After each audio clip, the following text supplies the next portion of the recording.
শুরু করছি বাংলা বলছি। জগদীপ ধনকরের পর কে বসতে চলেছেন উপরাষ্ট্রপতি পদে, কালই নিরসন হবে সব কৌতূহলের। মঙ্গলবার সকাল 10টা থেকে বিকেল 5টা পর্যন্ত চলবে ভোট গ্রহণ। এর মধ্যে বিজেডি এবং বিআরএস ভোটদান থেকে বিরত থাকার কথা জানিয়েছে। আপাতত নাম্বার গেমে এগিয়ে এনডিএ প্রার্থী সিপি রাধাকৃষ্ণন। তবে ইন্ডিয়া জোটের প্রার্থী সুদর্শন রেড্ডির আর্জি দল নয়, দেশের দিকে তাকিয়ে ভোট দিন জানিয়ে তোপ দেখেছে বিজেপি। স্টেজ তৈরি, মঙ্গলবার উপরাষ্ট্রপতি নির্বাচন। এনডিএ প্রার্থী মহারাষ্ট্রের রাজ্যপাল সিপি রাধাকৃষ্ণন। ইন্ডিয়া মঞ্চে প্রার্থী সুপ্রিম কোর্টের প্রাক্তন বিচারপতি বি সুদর্শন রেড্ডি। 21শে জুলাই জগদীপ ধনখড় ওই পদ থেকে আচমকা ইস্তফা দেওয়ায় মাঝপথে এই নির্বাচনে আয়োজন করতে হয়েছে। সংসদ ভবনে সকাল 10টা থেকে বিকেল 5টা পর্যন্ত ভোট নেওয়া হবে। গণনা শুরু হবে সন্ধ্যে 6টা থেকে। ভোটদানে যোগ দিতে আজ দিল্লি উড়ে গেছেন সুদীপ বন্দ্যোপাধ্যায় ও সৌগত রায়। গতবার উপরাষ্ট্রপতি পদের ভোটে যোগ দেয়নি তৃণমূল, তবে এবার একজোট হয়ে লড়াইয়ে বিরোধীরা। বিরোধী প্রার্থী সুদর্শন রেড্ডি এক ভিডিও বার্তায় জানিয়েছেন, আপনারা যে সিদ্ধান্তই নিন আমি প্রস্তুত।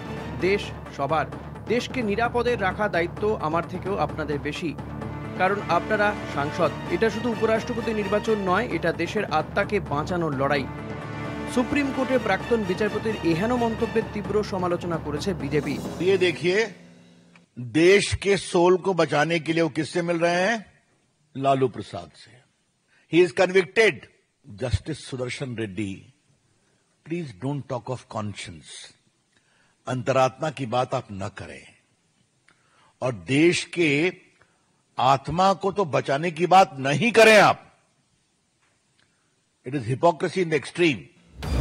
ইন্ডিয়া জোটের প্রার্থী যখন দেশ বাঁচানোর ডাক দিয়ে তাকে ভোট দেওয়ার আর্জি জানাচ্ছেন, তখন পুরো ভোটের নিরিখে এগিয়ে এনডিএ প্রার্থী সিপি রাধাকৃষ্ণন।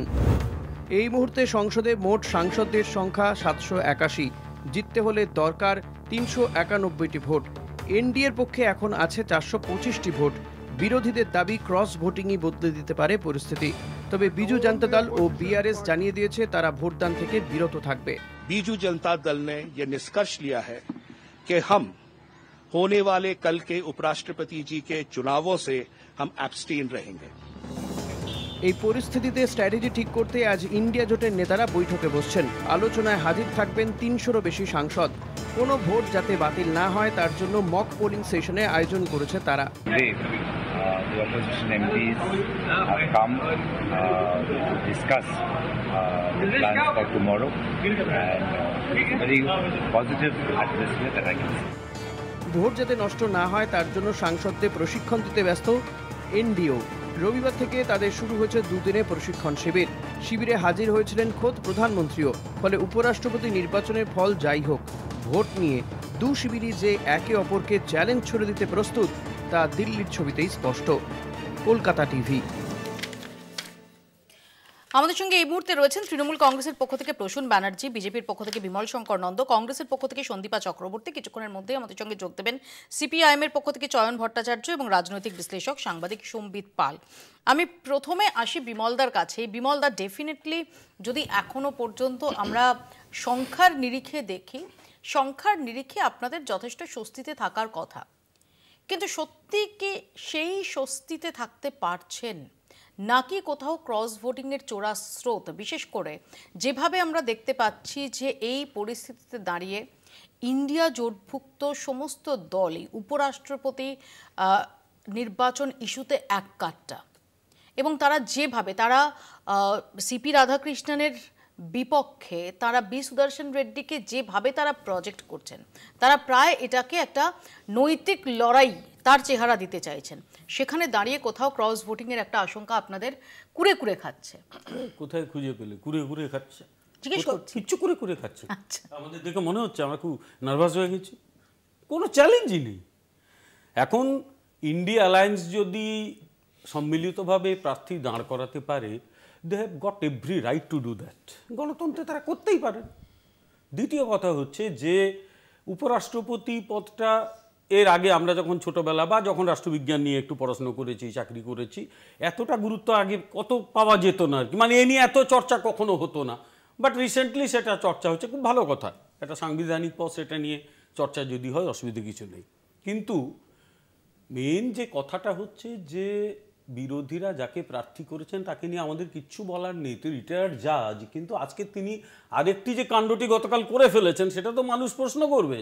রবিশঙ্কর প্রসাদজি তো বলে দিয়েছেন যেটা কোন ধরনের হিপোক্রেসি। আপনি একজন রিটায়ার্ড জাজ, ওই লোকটিকে সুপ্রিম কোর্ট জেলে পাঠিয়েছিল এবং সে 10 বছর জেল কেটে বেরিয়েছে। আপনি বলেছিলেন না যে vote for me to save the soul of the nation, দেশের আত্মাকে বাঁচাতে আমাকে ভোট দিন। তো আত্মাকে বাঁচাতে আপনি একটা কনভিক্ট আসামি যে চোর, প্রমাণিত চোর, আপনি তার বাড়ি চলে গেলেন ভোটের জন্যে। সুতরাং বোঝাই যাচ্ছে যে যাকে দাঁড় করানো হয়েছে, যারা দাঁড় করিয়েছে, প্রত্যেকের নৈতিক অবস্থানটা কোন জায়গাটায়। ফলে এটা তো মানুষের কাছে বার্তা যাবেই। দ্বিতীয় কথা, কুরে কুরে খাচ্ছে না এই কারণে বলছি 425টা দেখালে, আমি হিসেব করে তো আমি দেখছি 435-40-এর নিচে আমরা ভোট পাচ্ছি না, তার বেশি হতে পারে। বিজেডি আর বিআরএস অ্যাবস্টেইন করছে, তারা অ্যাবস্টেইন করছে, তারা আমাদের এনডিএ অ্যালায়েন্সে নেই, মানে আমাদের এনডিএ অ্যালায়েন্সে নেই, তারা ইন্ডিতেও নেই, তারা অ্যাবস্টেইন করছে। সুতরাং সব বিরোধী দল একেবারে সম্মিলিতভাবে বিজেপির বিরোধিতা করছে, বিজেপি বিরোধী দল, এটা ঘটেনি। আর এখানে ক্রস ভোটিংয়ের চান্স নেই বললেই চলে। তার কারণ যারা আমাদের মূল শরিক, দুটো প্রধান শরিক, আরও অনেকে রয়েছে প্রধান শরিক, জনতা দল ইউনাইটেড এবং তেলেগু দেশম ফার্মলি এনডিএতে রয়েছে, আগামী দিনেও থাকবে। তেলেগু দেশমের ক্ষেত্রে যখন আপনি তেলেগু দেশমের প্রসঙ্গটা আনছেন বিমলদা, তখন মাথায় রাখতে হবে যে বি সুদর্শন রেড্ডি তিনি কিন্তু ওই অঞ্চলেরই ভূমিপুত্র, কাজে সেখানে সেই কানেকশনে তেলেগু দেশমের কেউ ক্রস ভোটিং করবে না।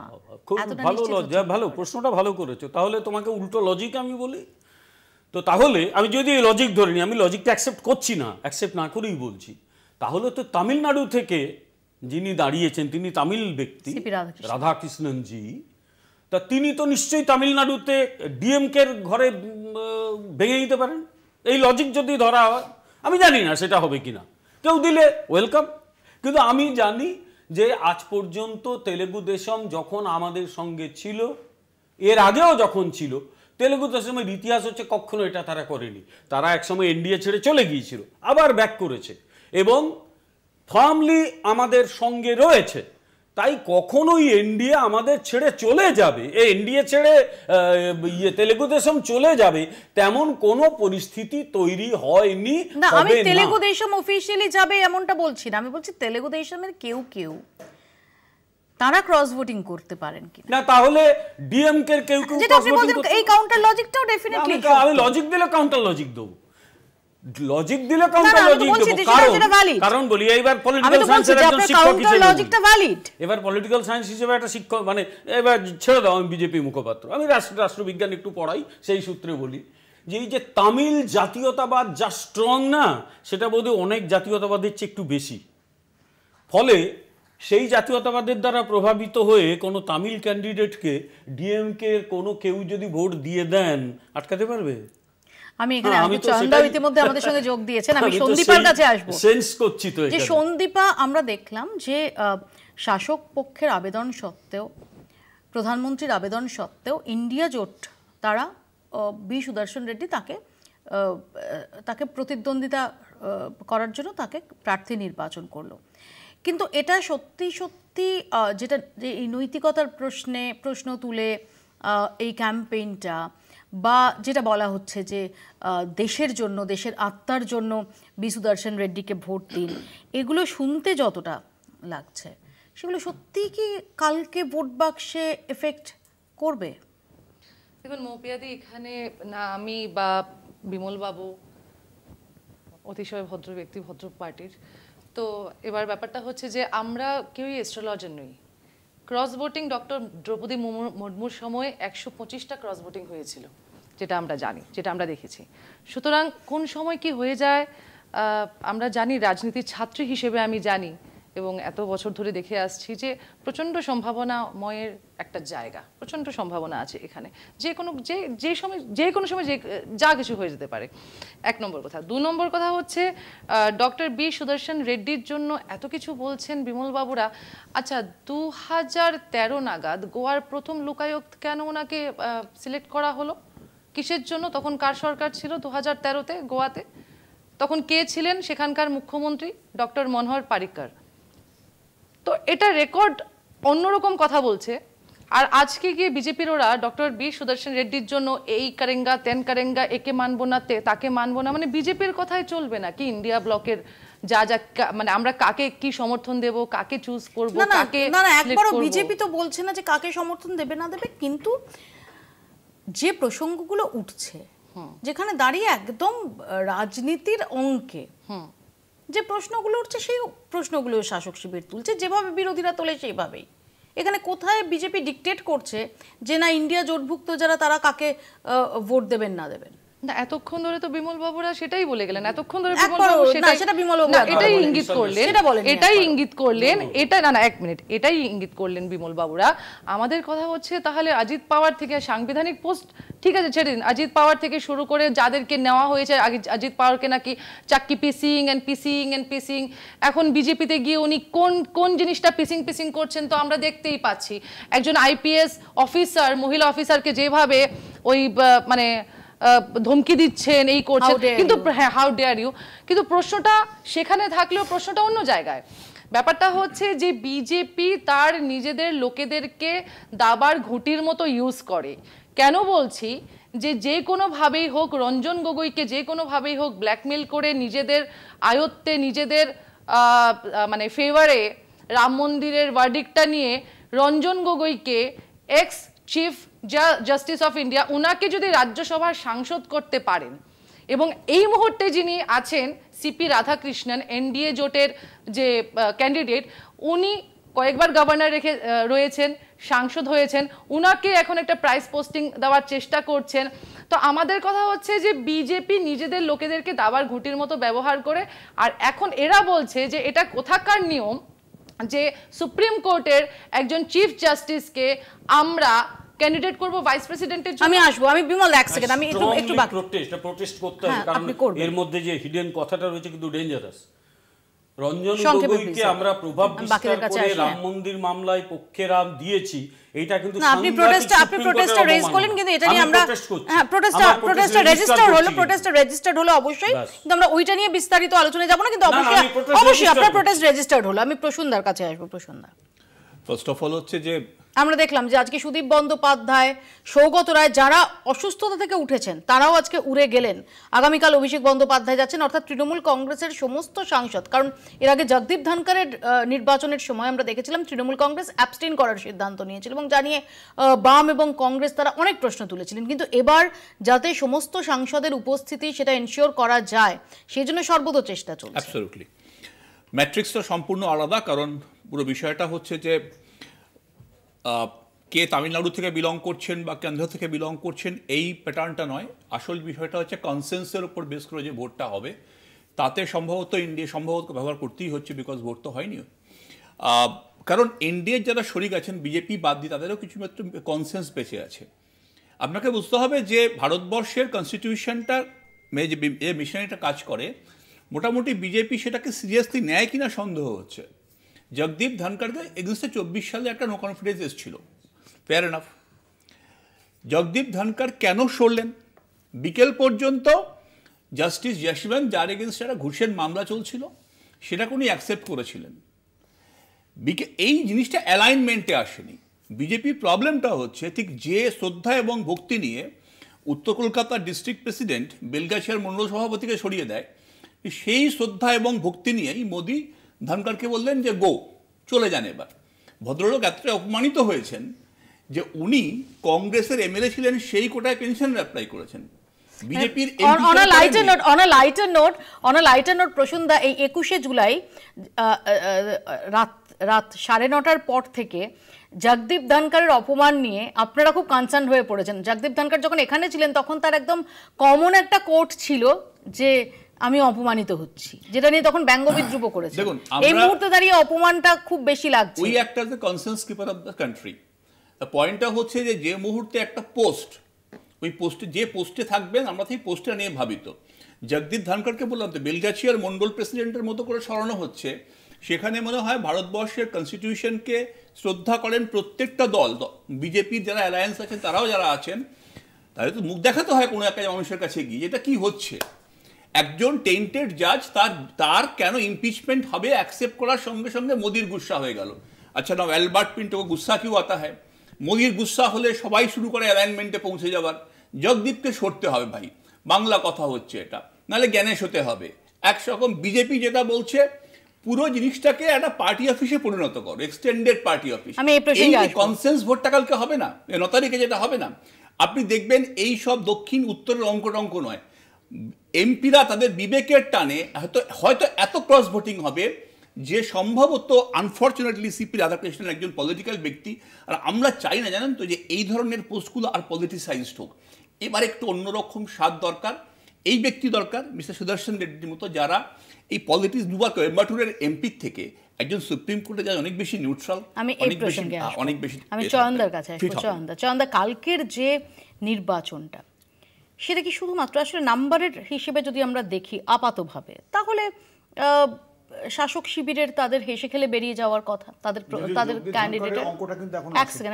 তাদের ক্যান্ডিডেটের বেরিয়ে যাওয়ার কথা, কিন্তু এই যে অনেকগুলো কিন্তু থাকছে, সে কিন্তুর ওপর আপনারা কতটা ভরসা করতে পারেন? ভরসা কতটা করা যাবে সেটা তো কালকে বোঝা যায়, কিন্তু আমাদের তো কিছু যে ক্যালকুলেশনগুলো যেগুলো সাংবাদিক হিসেবে আপনারা দেখছেন, আমরাও যেগুলো ফলো করছি, আমাদের যারা কমিটেড পলিটিক্যাল পার্টি তাদের তো ভোটগুলো ঠিকঠাকই আছে, কিন্তু যেটা শাসক দলের ক্ষেত্রে চিড় ধরার যে বিষয়গুলো আছে, মানে এনডিএ যে চিড় ধরা বিষয়গুলো আছে সেগুলো সামনে চলে আসছে। যেমন আপনি তো নবীন পট্টনায়কের কথাবার্তা শুনেছেন। হ্যাঁ, কিন্তু তো অ্যাবস্টেন করছে বিজেডি আর বিআরএস, অ্যাবস্টেন করছে। ব্যাস, আপনি কি মনে করছেন যে এটুকু কি যথেষ্ট সংকেত? না, আমার একটা সহজ প্রশ্ন, যে জগদীপ ধনকরের নির্বাচনের সময় তৃণমূল কংগ্রেস অ্যাবস্টেন করলে, আপনারাই গত 3 বছর ধরে বলে এসেছেন যে তৃণমূল কংগ্রেস আসলে জগদীপ ধনকরের সুবিধা করে এসছে অ্যাবস্টেন করে, তাহলে যদি অ্যাবস্টেন করে তাহলে শাসক পক্ষের কপালে চিন্তার ভাঁজ কেন পড়বে? তাহলে তো শাসক পক্ষের স্বস্তি আরো বাড়বে। না, তাহলে বলুন যে তৃণমূল কংগ্রেস জগদীপ ধনকরকে সুবিধা করে দেয়নি। আপনি 3 মাস ধরে যে ক্যাম্পেইন করেছেন, অবশ্যই যেটুকু সুবিধা করে দেওয়া সেটুকু করে দিয়েছিল, সেটা নিয়ে কোনো সমস্যা নেই। তাহলে নবীন পটনায়ক বা বিআরএস, তাহলে সেই অঙ্কে আমাকে তো জিজ্ঞেস করেছেন, আমি তো বুঝতে পারছি না চয়নদা, অ্যাবস্টেন করাটা যদি শাসক পক্ষকে, কারণ আমরা 2022-এর উপরাষ্ট্রপতি নির্বাচন আর 2025-এর উপরাষ্ট্রপতি নির্বাচন যদি দেখি, দুটোর ক্ষেত্রে তো নির্বাচনের নিয়ম বদলে যায়নি। কাজে অ্যাবস্টেন করাটা যদি 2022-এ শাসক শিবিরের প্রার্থীর জন্য অ্যাডভান্টেজ তৈরি করে দেওয়া হয়ে থাকে, তাহলে এখানে দাঁড়িয়ে একই অঙ্কে একই ফর্মুলায় ধরে নিতে হবে যে বিআরএস বা নবীন পটনায়কের দল বিজেডি তারা শাসক পক্ষের প্রার্থীকে সুবিধা করে দিচ্ছে বা তাদের সুবিধা হয়ে যাচ্ছে। এড়িয়ে গেলেন কিনা জানি না, আমি এড়ালাম না, আমি অঙ্কটা বুঝতে পারছি। আমি অঙ্কটা বুঝতে পেরেছি বলেই তো আমি উত্তরটা দিচ্ছি। প্রথমটা হচ্ছে যে প্রথমটা যেটা ছিল সেটা বিরোধী দল, আমরা জানতাম জগদীপ ধনকরকে ঠেকানো যাবে না, আটকানো যাবে না, কিন্তু ওই মুহূর্তে যদি একটা বড় অংশের এমপির অনুপস্থিতি থাকে, সেক্ষেত্রে জগদীপ ধনকরের জয়টা অনেক নিশ্চিত হয়ে যেতে পারে। আমরা অন্তত এইটুকু রেজিস্টার করতে চেয়েছিলাম যে বিরোধী দল এক কাটটা আছে, কিন্তু এক্ষেত্রে শাসক দল এক কাটটা না থাকলে আমাদের কিছু অ্যাডভান্টেজ থাকতে পারে। আমরা এই পয়েন্টটুকুই খালি তুলছি, এর বাইরে আমি কোনো কথা এই মুহূর্তে বলছি না। জগদীপ ধনকরের যে ঘটনাটা জগদীপ ধনকরের সঙ্গে ঘটেছে, সেটা আমরা বিরোধী থাকলেও আমরা এটাই বলছি যে একজন সংসদীয় ব্যক্তিত্বের ক্ষেত্রে এটা অত্যন্ত অবমাননাকর ঘটনা ঘটেছে। সেদিন আমিও ছিলাম, আপনারা যেদিন আলোচনা করছিলেন। এখানে নিঃসন্দেহে এই বিষয়টাকে দৃষ্টি আকর্ষণ করতেই হবে যে যেভাবে এই ঘটনাটা ঘটেছিল তার রিফ্লেকশন কিন্তু সংসদীয় রাজনীতিতে পড়বে। এই প্রসঙ্গে আরো বিস্তারিত আলোচনায় আসবো, একটা ছোট্ট বিরতি তার আগে নিতে হচ্ছে। বিরতির পর ফিরছি, দেখতে থাকুন বাংলা বলছে। লড়াইয়ে প্রার্থী 2 দক্ষিণী, একজন বহু বছর ধরে তামিলনাড়ুতে বিজেপির কাণ্ডারি ছিলেন, 2 বার সাংসদ হয়েছেন, বর্তমানে মহারাষ্ট্রের রাজ্যপাল ছিলেন, আরএসএস এর মন্ত্রী দীক্ষিত সিপি রাধাকৃষ্ণন, অন্যজন সুপ্রিম কোর্টের প্রাক্তন বিচারপতি সুদর্শন রেড্ডি। জন্ম তেলেঙ্গানায়, সালভা জুরুমের মতো মাওবাদী বিরোধী অভিযান বন্ধ করে যিনি বিজেপির বিরাগ ভাজন হয়েছিলেন। দেখুন।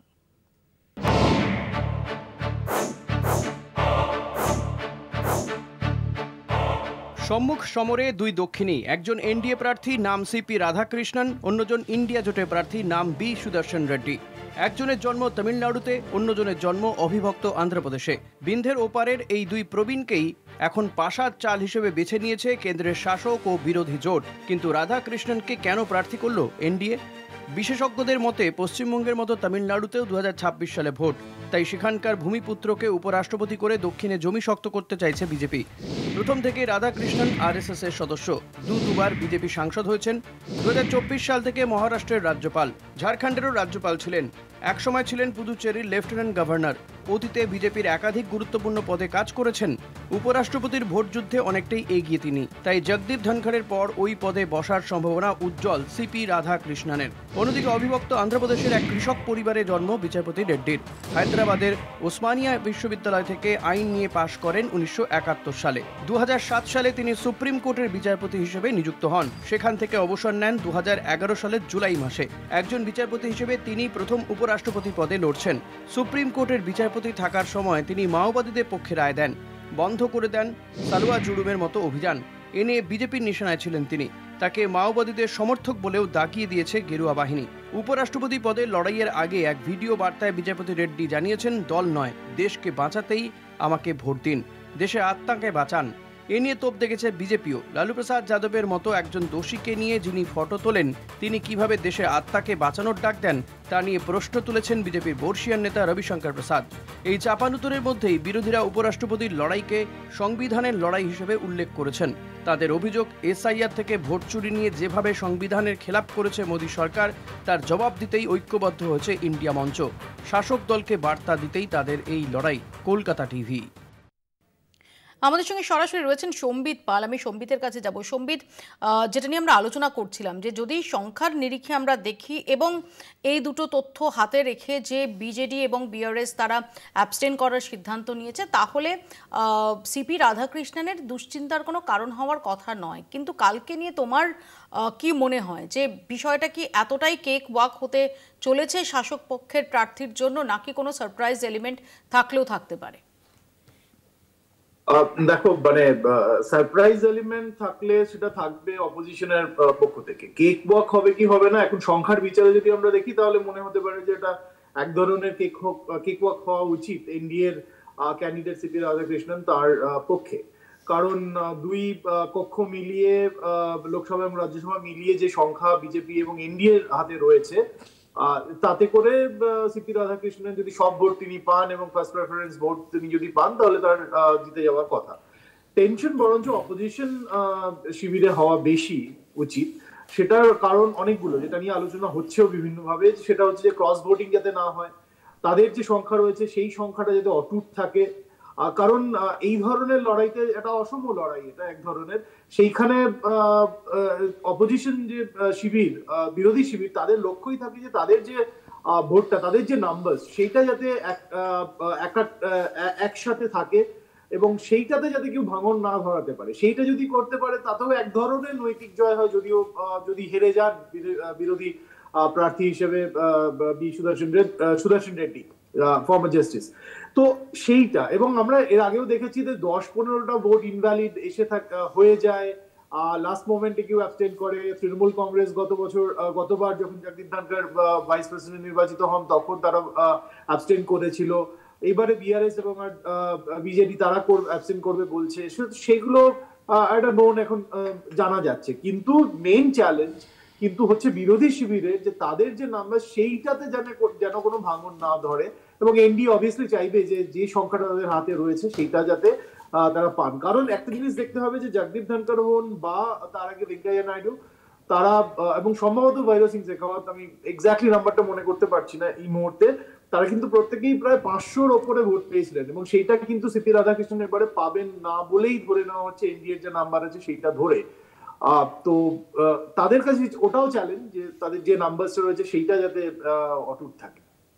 আমি এখানে বিমলদার কাছে আসবো। বিমলদা, এইরকম একটা জায়গায় দাঁড়িয়ে জগদীপ ধনখড় যিনি উপরাষ্ট্রপতি পদে 21শে জুলাই রাতে ওরকম আচমকা ইস্তফা দিলেন, এবং যে জগদীপ ধনখড় যখন এই পশ্চিমবঙ্গে রাজ্যপালের পদে থেকেছেন তখন বিভিন্ন শিবির, শুধুমাত্র তৃণমূল কংগ্রেস নয়, বিভিন্ন রাজনৈতিক শিবির, বিজেপি তাকে নিয়ে যতটাই উদ্বেল ছিল, ঠিক উল্টোটা, তার কাজকর্ম, তার পক্ষ নেওয়াটা, সেটা নিয়ে বিভিন্ন সময় প্রশ্ন উঠেছে। কিন্তু in spite of that, Jagdeep ধনকরের এই ভীষণ আনসেরিমোনিয়াস এক্সিট এবং তাকে তারপর যেভাবে ট্রিট করা হয়েছে বলে খবর, সেটা কোথাও একটা এই বার্তায় প্রশ্নটা তুলছে যে কোথাও হাতের পুতুল না হলেই কি তার সঙ্গে এরকম আচরণ করবে? এটা জগদীপ ধনকর কি জগদীপ ধনকর নয় এটা প্রশ্ন না, প্রশ্ন হচ্ছে যে উপরাষ্ট্রপতি পদে এমন একজনকে বসানো হলো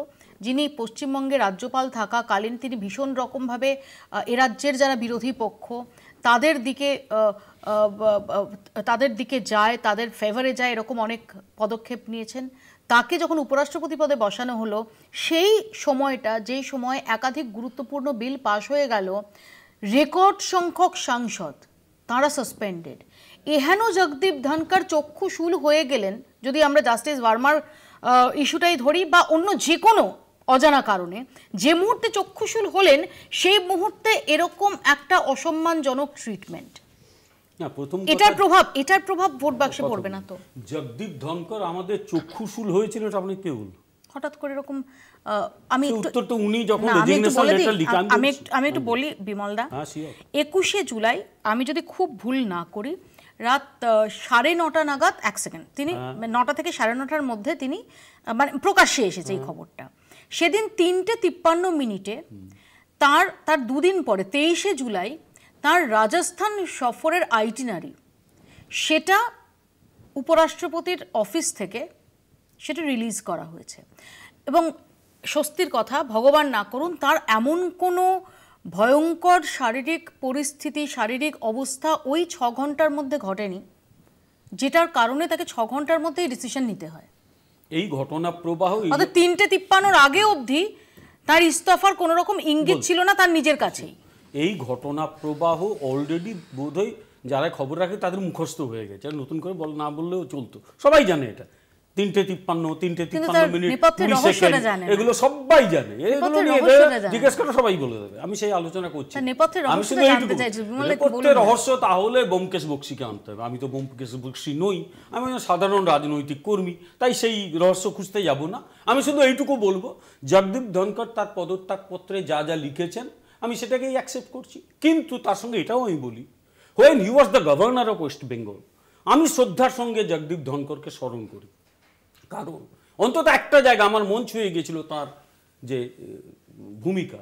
2021-এ 2রা মের পরে যখন ভারতীয় জনতা পার্টির কর্মীদের উপর ভয়াবহ সন্ত্রাস নেমে এসেছিল, তিনি বিভিন্ন শিবিরে গিয়েছেন এবং আসাম চলে গিয়েছিলেন, যেখানে কোচবিহার থেকে মানুষ পালিয়ে আসামে গিয়েছিল, এবং শিবিরের মানুষদের অবস্থা দেখে তিনি নিজে হাউ হাউ করে কেঁদে ফেলেছেন। অনেক টেলিভিশন চ্যানেলে সেগুলো দেখিয়েছিল। যে মানুষ এতটা সেনসিটিভ, আমি তাকে শ্রদ্ধা করি। এখন তিনি পদত্যাগ করেছেন, তার কারণ তিনি লিখেছেন, এরপরে তিনি বাকিটুকু তিনি কি বলবেন বা বাকিরা কি বলবে সেটা ভবিষ্যতের ইয়েতেই থাক। এই আলোচনা এখানে যা হবে স্পেকুলেশন, বরং আজকের আলোচনায় বলি। জাস্ট 2-3 লাইন বলছি। একটু আগে চয়ন একটা কথা বললো, বিজেডি বিআরএস তারা যেহেতু ভোটদানে বিরত থাকছে তাই আমাদের টেনশন। আমি বুঝতে পারছি না চয়ন ঠিকঠাক খবর রাখছে কিনা, তারা কি আমাদের এনডিএর শরিক ছিল নাকি? আচ্ছা, তারা তো বরং আমাদের বিরুদ্ধে ভোট দিত, যদি আমাদের পক্ষে তো নয়। তো তারা যদি অ্যাবস্টেন করে তাহলে আমরা কেন করব, টেনশনে ভুগবো? বরং আমরা তো খুশি হব, কারণ তারা ইন্ডিকে ভোট দিতে পারতো। তারা বলছে আমরা অ্যাবস্টেন করলাম, অর্থাৎ তাদের ভোটটা ইন্ডিয়া অ্যালায়েন্স ধরেছিল, হিসেবের বাইরে চলে গেল। আর একটা কথা বলি, যেভাবে বিগত কিছুদিন ধরে, অনেক দিন ধরে যেভাবে এই বিরোধী দলের মধ্যে, বিশেষত কংগ্রেস, আমি নাম করে বলছি, কংগ্রেসের প্রতিনিধির সামনেই বলছি, ভারতীয় জনতা পার্টির কর্মীদের বিরুদ্ধে, বিশেষত প্রধানমন্ত্রীর বিরুদ্ধে যে ধরনের ব্যক্তিগত আক্রমণ চালানো হয়েছে, টপে পৌঁছেছিল বিহারে একজন লোকাল লেভেলের লিডার যেভাবে তার মাকে তুলে কথা বলেছিলেন, আজ পর্যন্ত সেই দলের সর্বোচ্চ নেতৃত্ব ক্ষমা চাননি। যে যদি ক্ষমা চাইতেন তাহলে আমরা মনে করতাম যে ঠিক আছে, একজন ভুল কিছু করেছে, অর্থাৎ তারা এটাকে বোধহয় এন্ডোর্স করছে। ন্যাচারালি মানুষ তার জবাব দেবেই, কিচ্ছু করার নেই। সন্দীপা, মানুষ জবাব দেবে, মানুষ 2014তেও জবাব দিয়েছে, ডেফিনেটলি জবাব দিয়েছে। এবং তারপরে দেখা গেছে যে মোদিজি হাঁটতে হাঁটতে হাঁটতে হাঁটতে হঠাৎ করে চতুর্থ দফার কাউন্টিংয়ের পর হঠাৎ করে কিছু একটা ম্যাজিক হয়েছে, কিছু একটা হয়েছে, বিজেপি 400 পার করতে পেরেছেন। মানুষ তো জবাব দিয়েছে, 400 পার তো করতে পারেননি। কিন্তু 2024 বলছো, 2024 লোকসভা ইলেকশনে আপকি বার 400 পার, কংগ্রেস 100 পায়নি। তো কংগ্রেস ছেড়ে দিন, কংগ্রেস ছেড়ে দিন, কংগ্রেস ছেড়ে দিন, কংগ্রেস খুব বাজে পার্টি, কংগ্রেস হেরে যাওয়া পার্টি, ছেড়ে দিন না, আপনি ডাইভার্ট করবেন না। হ্যাঁ, জগদীপ ধনকরজিকে নিয়ে এতগুলো কথা হচ্ছে, আচ্ছা প্রচন্ড অসুস্থ উনি, কজন বিজেপির তাবড়ো তাবড়ো নেতারা ওনাকে দেখতে গেছেন? একটা খবর হওয়া উচিত ছিল তো, যাননি। বাস ওনার শুভকামনা করে ওনার যেন শারীরিক অবস্থার মানে ঠিকঠাক থাকে সেটা হলে একটা টুইট করে দিয়েছেন, ঠিক আছে, ওটাও যদি ছেড়ে দিই আমরা। সালভা জুডুম যেটা নিয়ে আপনি কথা বললেন, মৌপিয়াদি এবং বিমল বাবু কিছুক্ষণ আগে অমিত শাহ নিশানা করেছেন বি সুদর্শন রেড্ডিকে, এবং তিনি বলেছেন যে সময় দাঁড়িয়ে, এবং সেই সময় কিন্তু ইউপিএ গভর্নমেন্ট কেন্দ্রে, এবং সেই সময় কিন্তু সালভা জুরুম কিন্তু শুরু হয়েছিল মহেন্দ্র কর্মার হাত ধরে।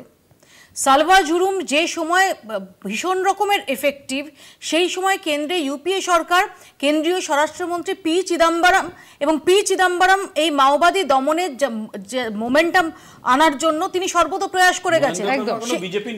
এক্স্যাক্টলি, সেই কারণেই এই প্রশ্নটা উঠছে যে যেখানে অমিত শাহ বলছেন যে সময় মাওবাদীদের বাগে এনে ফেলা গেছিল, সেই সময় এই সালভা জুরুমকে অসাংবিধানিক ঘোষণা করাটা মাওবাদীদের অ্যাক্টিভিটিকে আরো লিঙ্গার করেছে, আরো অন্তত বছর 12-13 তারা সময় পেয়ে গেছে, তারা ব্রিদিং স্পেস পেয়েছে।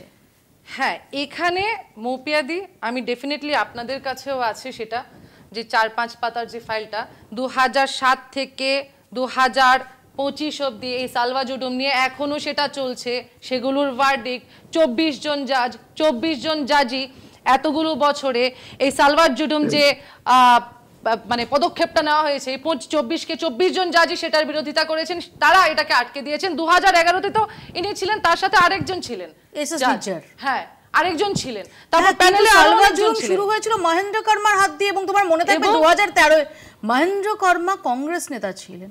একদম 2013-এ যখন জিরামঘাটি অ্যাম্বুশে যে ছত্তিশগড় কংগ্রেসের পুরো শীর্ষ নেতৃত্বের বড় অংশ যেখানে একদম এলিমিনেটেড হয়ে যায়, তার মধ্যে মহেন্দ্র কর্মা ছিলেন। এখানে বলা আছে একদম সালভা জুরুম বিজেপি শুরু করেনি, না বিজেপি শুরু করেনি, কিন্তু এইখানে যেটা বলা আছে আম্বেলি আর কারকেলি দুটো গ্রাম, এবং আম্বেলি আর কারকেলি দুটো গ্রাম বিজাপুরের, আমি সেই গ্রামে একাধিকবার গেছি, আম্বেলি এবং কারকেলি গ্রাম, সেখানে মহেন্দ্র কর্মার হাত ধরে, মধুকর রাও এদের হাত ধরে শুরু হয়েছিল সালভা জুরুম। এবং তখন 2011-তে সেখানকার ছত্তিশগড়ের চিফ মিনিস্টার ছিলেন রমন সিং, এবং রমন সিং, এটা তো ছাড়ুন, in the circumstances we direct the state government to file a comprehensive affidavit duly stating the details of the action plan for disbanding, winding off these relief camps so that the tribals living in these camps go back to their respective villages. এগুলোও লেখা আছে সেখানে। আমাদের তো কথা হচ্ছে সেটাই যে আপনারা 2011-র যে বেঞ্চ, সেই বেঞ্চের তখন যিনি সিজিআই ছিলেন এই বি সুদর্শন রেড্ডি, তার সাথে আরো অনেকেই ছিলেন সেই বেঞ্চে, আপনারা শুধু তাকে টার্গেট করছেন কেন? আপনারা 2007 থেকে 2025 অব্দি এখন অব্দি যারা যারা আছেন, যে 24 জনের জাজ, তাদেরকে আপনারা টার্গেট করুন না, শুধুমাত্র বি সুদর্শন রেড্ডিকে কেন? আর মেনেও নিলাম যদি বি সুদর্শন রেড্ডি মায়োরিজদেরকে সমর্থন জানিয়েছেন, সেজন্য এটাকে বন্ধ করেছেন, তাহলে এই 24 জন জাজ এন্টায়ার সুপ্রিম কোর্ট মাওবাদী। একটা কথা বলে দিদি, বাকিদের কাছেও তো যেতে হবে না, একটা কথা 10 সেকেন্ড প্লিজ, থ্যাংক ইউ। আর 2011-তে সেটা হয়েছিল, 2013-তে তাহলে আপনারা গোয়ার লোকায়ত কেন নিয়োগ করেছেন? এই সন্ধ্যাবেলা যদি সব থেকে আতঙ্কিত কোনো মানুষ থাকেন ভারতবর্ষে, তার নাম কিন্তু সিপি রাধাকৃষ্ণন। তাই হ্যাঁ, আমি বলছি কারণ এই কারণে আতঙ্কটা যে কতদিন পারবো টানতে। দেখুন, তামিলনাড়ু স্টেট বিজেপি চিফ ছিলাম, কোয়েম্বাটুরের এমপি ছিলেন, তখন তো নাড্ডা টাড্ডার কথা মেনে নেওয়া যেত। একটা সাংবিধানিক চেয়ারে বসলে না মানুষের মধ্যে একটা মানে বোধ জন্মে যায় যে না, আমি একটা সাংবিধানিক চেয়ারে আছি। সেই বোধোদয়টাই জগদীপ ধনকর হয়েছে বলতে পারে। এবার বোধ জন্মানোটা ভয়ঙ্কর অন্যায়। শিব ঠাকুরের আপন দেশে আইন কানুন সব বনেছে, প্রত্যেকটা অফিস হবে হচ্ছে বিজেপির এক্সটেনশন কাউন্টার। দেখুন ইসিআইটা মোটামুটি হয়ে গেছে, সিবিআইরই তো আগেই হয়ে গেছিল, এইবার হচ্ছে রাজ্যসভাটাকে নিতে হবে। জগদীপ ধনখড়ের এত সাহস, মোদির কথা শোনে না, বিজেপির কথা শুনবে না, নাড্ডার কথা শুনবে না। সিপি রাধাকৃষ্ণনের কিন্তু আজকে রাত্রে ঘুম হচ্ছে না যে ভাই কালকে থেকে কিভাবে সামলাবো এই চাপ, নানা রকমের আসবে, ইনস্ট্রাকশন আসবে, এটা করো ওটা করো। তার মানে আপনি ধরে নিচ্ছেন যে সিপি রাধাকৃষ্ণন এটাতে নিশ্চিত যে কালকে উনি জয়ী হচ্ছে? না, উনি নিজেই এসে বলছেন সবাইকে আমাকে দিও না, আমি পারবো না, তাই হার্ট অ্যাটাক করে গেলেন। ধনখড় কোথায় গিয়েছিল? মিসিং ভিপি বলে একটা বাইরে বেরিয়েছিল, আমি মিসিং ভিপি হতে চাই না, গোপন ফিলার যাচ্ছে সবার কাছে, আমাকে ভোট দিও না, মোদি সাহেবের হাত থেকে বাঁচাও। আর শাহ যেটা বলেছে সবাই জানে যে এটা কন্টেম্পট অফ কোর্ট হয়। আমি সালাহ জুলুমে ঢুকছি না, আপনি জানেন সামান্য একটু জানি বিষয়টা, আমি ঢুকছি না। বিষয়টাকে হচ্ছে যে বিজেপি ডেমোক্রেসিটা না খুব সিরিয়াস যে বিষয় নয়, বিজেপি এটা প্রমাণ করে দেয় বারবার। দেখুন ডেমোক্রেসি নিয়ে এত ভাববে না, কি লক বলেছে কি বেন্তাম বলে অত ভাবার দরকার নেই। মূল ব্যাপারটা হচ্ছে যে মোদি আছে, ব্র্যান্ডিংটা ঠিকঠাক করতে হবে, প্রোডাক্টটা খারাপ, ব্র্যান্ডে বেরিয়ে যেতে হবে। তার জন্য ভাই কখনো জ্ঞানেশ কখনো সিপি। আমি চয়নদার হয়ে তারপর বিমলদার কাছে আসবো। চয়নদার সংক্ষেপে বললেন প্রসূন, খুব দামি কথা বলেছেন যে ওই টেনশনটা তো আছে, কারণ না জগদীপ ধনখড় প্রমাণ করেছেন যে কতদূর কি হতে পারে। এবং সবচেয়ে বড় কথা এই টেনশন যদি থাকে সিপি রাধাকৃষ্ণন ডিফেন্স করতে দাঁড়াতেন না। মনে হয় না আপনার কি সাংবাদিক হিসেবে মনে হয় না জগদীপ ধনখড় একমাত্র ভাইস প্রেসিডেন্ট যিনি আরএসএস এর প্রতি আনুগত্য কেন দেখানো হয় না এই প্রশ্ন পার্লামেন্টে তুলেছিলেন?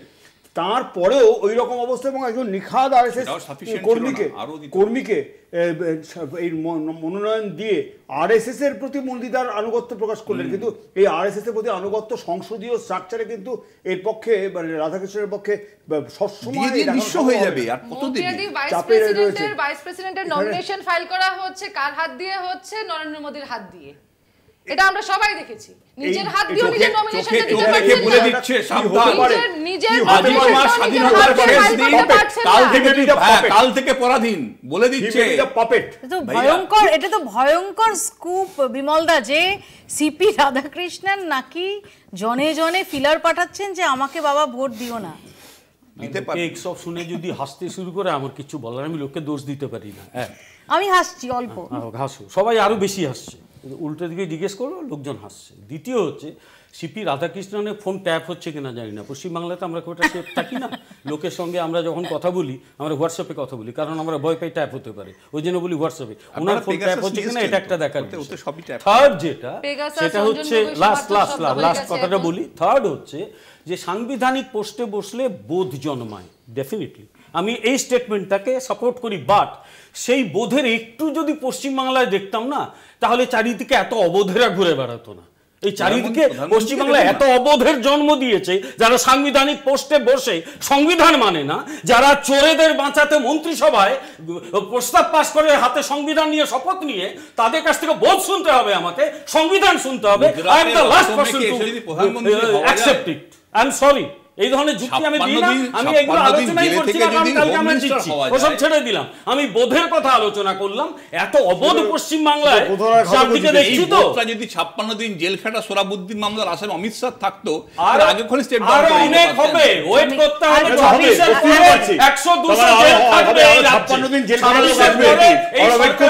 আমি একটু সম্বিতের কাছে, জেল নতুন করে জেল করে নতুন করে জেল বানাতে হবে, যা সব চোরেরা সরকার চালাচ্ছে। আমি আজকে কথা দিয়ে যাচ্ছি এখানে। এক সেকেন্ড সম্বিতের কাছে যাই। 36 প্রস্তুতি এক সেকেন্ড সম্বিত সন্দীপ এক সেকেন্ড। সিপি রাধাকৃষ্ণ এক সেকেন্ড প্রসন্দা।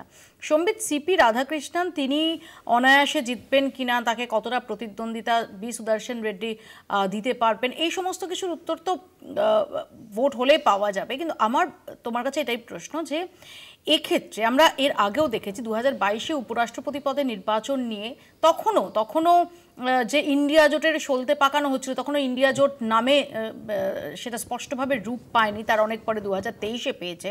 কিন্তু সেই সময় থেকে বিরোধী জোটের যে একটা কংক্রিট অবস্থান সেটা প্রজেক্ট করার চেষ্টা হচ্ছিল, সেই চেষ্টাটা কিন্তু সম্পূর্ণরূপে সফল হয়নি। যেমন তৃণমূল কংগ্রেসই তারাই অ্যাবস্টেন করেছিল, এবং পাহাড়ে সেখানে মমতা বন্দ্যোপাধ্যায়, জগদীপ ধনখড় এবং হিমন্ত বিশ্ব শর্মার মিটিং, সেটা নিয়ে বাম কংগ্রেস তারা বারবার প্রশ্ন তোলেন। কিন্তু এবার যে ইন্ডিয়ার শরিকরা তারা যেভাবে জোটটা রয়েছেন এখনো পর্যন্ত বি সুদর্শন রেড্ডিকে নিয়ে, এটা এই সংসদীয় রাজনীতির জন্য কতটা সিগনিফিকেন্ট?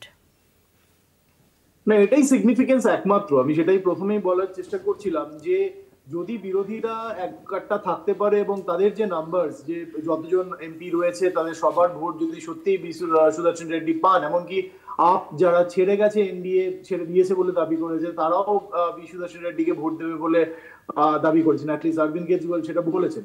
সেইটা যদি হয়, তবে আমি যেটা বললাম, যদি বিরোধী প্রার্থী তিনি হেরেও যান, তাহলে একটা নৈতিক জয়ের জায়গা থাকবে বিরোধীদের, যে তাদের যে নাম্বার তারা এক কাট্টা রাখতে পেরেছে।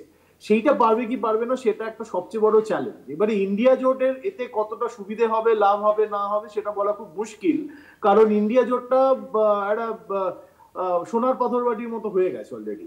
সেটা আপনি ইলেকশনের পর থেকেও দেখেছেন, ইলেকশনের মাঝেও দেখেছেন, কখনো কখনো এখনো দেখেছেন যে কে কতটা সিরিয়াসলি নেয় এই জোটটাকে, এবং যাদের যখন যেরকম সুবিধা হয় সেই রকম সুবিধা অনুযায়ী তারা ইন্ডিয়া জোটটাকে সিরিয়াসলি নেয়। কিন্তু সেটাই আরো সিগনিফিকেন্ট যে এত কিছু ডামাডোলের মধ্যেও যদি আগামীকাল তাদের নাম্বার যদি অটুট থাকে, তাহলে তারা খানিকটা হলে নৈতিক জয় পাবেন যদি বিরোধী প্রার্থী হেরেও যান। আরেকটা বিষয় যেটা বলবো, আমি আগের যে আলোচনা হচ্ছিল তার সূত্র ধরে শুধু বলতে চাই যে জগদীপ ধনকর তিনি আরএসএস এর সম্বন্ধে যাই বলে থাকুন না কেন, যাই করে থাকুন না কেন, তিনি আরএসএস এর দ্বারা ট্রেন ছিলেন না। সিপি রাধাকৃষ্ণনকে দয়া করে আন্ডারএস্টিমেট করবেন না। তিনি আরএসএস এর সক্রিয় কর্মী এক ধরনের বলা যায় তিনি ছিলেন, এবং এতদিন ধরে তিনি যে দায়িত্ব সামলেছেন এবং তাকে কতটা আপনার প্রচারের আলোয় আসতে দেখেছেন। আমি মহারাষ্ট্রেও তিনি রাজ্যপাল হিসেবেও খুব একটা প্রচারের আলোয় আসেননি। কাজেই যারাই আরএসএস এর দীক্ষিত, তারা জানেন তারা কোন জায়গায় কিভাবে কি করতে হয়, কি করতে না হয় ইত্যাদি। তাই আরএসএস কেও দয়া করে আন্ডারএস্টিমেট করবেন না, সিপি রাধাকৃষ্ণনকেও দয়া করে আন্ডারএস্টিমেট করবেন না। আমি একদম 30 সেকেন্ডে প্রসূনদার বক্তব্য নেব। 30 সেকেন্ড।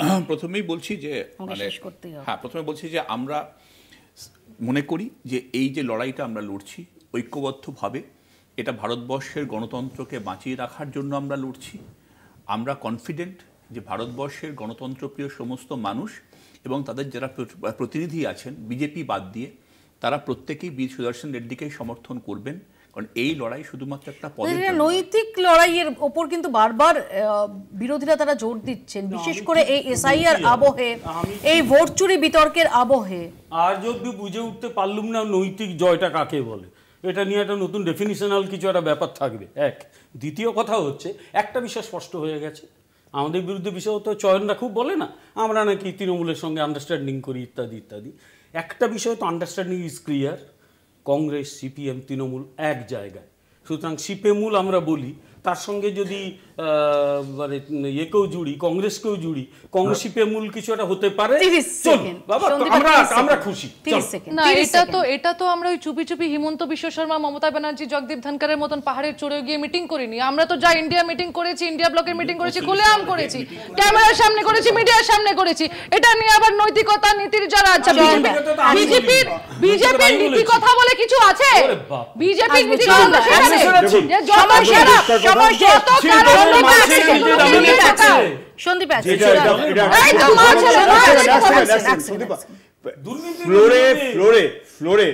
একটা বোঝাপড়া তৈরি হচ্ছে ডেমোক্রেসির পক্ষে, সাম্প্রদায়িকতার বিরুদ্ধে, এবং আমরা একদম আন্ডারএস্টিমেট করছি না। সম্বিত বাবু যেটা বললেন, আমরা একদম আগামীকাল কি হয় উপরাষ্ট্রপতি নির্বাচনের দিকে। আপাতত বাংলা বলছে এখানেই শেষ করছি। দেখতে থাকুন কলকাতা টিভি।